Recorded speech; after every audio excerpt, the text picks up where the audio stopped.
Abatuuze abawangalira mu bitundu ebyetoolodde ekibuga Masaka beeraliikirivu olwa kasasiro ajjudde amakubo ge bayitamu. Bano bagamba nti enguudo ezikolebwa ate zitandise okuziba olwa kasasiro ajjudde.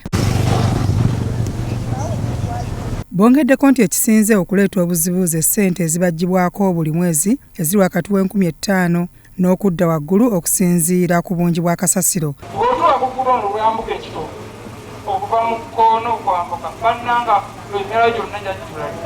Bwe munaaba temugyeewo kasente kano ke musaba ab'amaduuka emmotoka ng'enonye kasasiro embeera y'enzigotta oba okuzibikira kwa kazambi tekujja kuva mu kibuga. Bagamba nti baali bamanyi twe baatuuka mu kibuga buli kimu kiwedde wabula kyennyamiza okubanga ate embeera ekyagaanye. Bannamasaka bo bennyini abasinga obungi tebannaba kufiiringa nti bali mu city.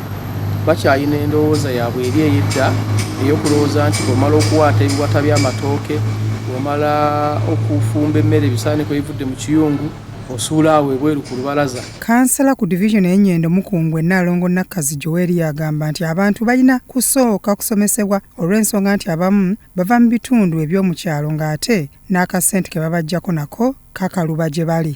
Ensonga y'akasasiro yeetaaga oba kusomesa abantu. Omanyi ekibuga abakirimu tuli bangi, buli omu nga yava gy'avudde n'ajja mu kibuga. Kati enkwata y'akasasiro ey'ekibuga si eyo mu kyalo. Abantu abamu baagala kusomesebwa kubanga waliwo omuntu ayinza okujja mu kibuga n'akwata kasasiro ye n'alowooza ng'akyali mu kyalo, n'akwata kasasiro n'amuyiwa waasanze nga ndalooza nti amuyiwa mu lusuku.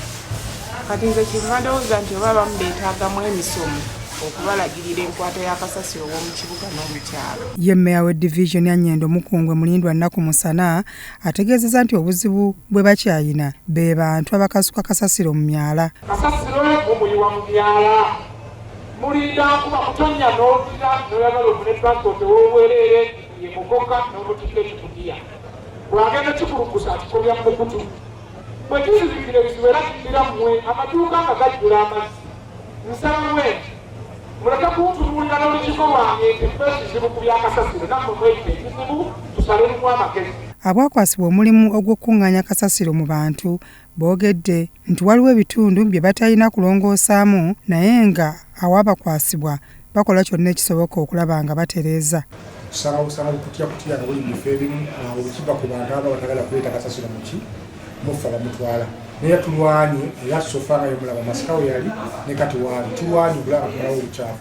Oyita ku street zonna kalaba nga zitukula kasasiro bamwezeeko n'okulaba bamwende okusingira ku kyali kati sofa tugezezzaako. Bakake bannyini bizimbe babe nga bateekako bidrums nabyo nga bebabivunaanyizibwako ne kasasiro oyo nga nnyini kizimbe yamuvunaanyizibwako abeerawo n'okulongoosa ekizimbe kye.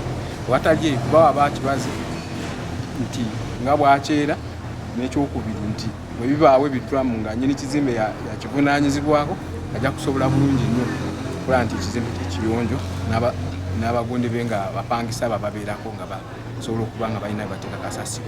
Mabel Musa atwala ebyobulamu mu Masaka City yategeezezza nti omuntu yenna anaakwatibwa ng'ateeka kasasiro awantu awatali watuufu waakuvunaanibwa. Alina bizinesi yakugala until he regulates kubanga etteeka lyaffe liri kiriya okulaba nti ki omuntu nanyini kasasiro yaba akola ki yaba amumalawo.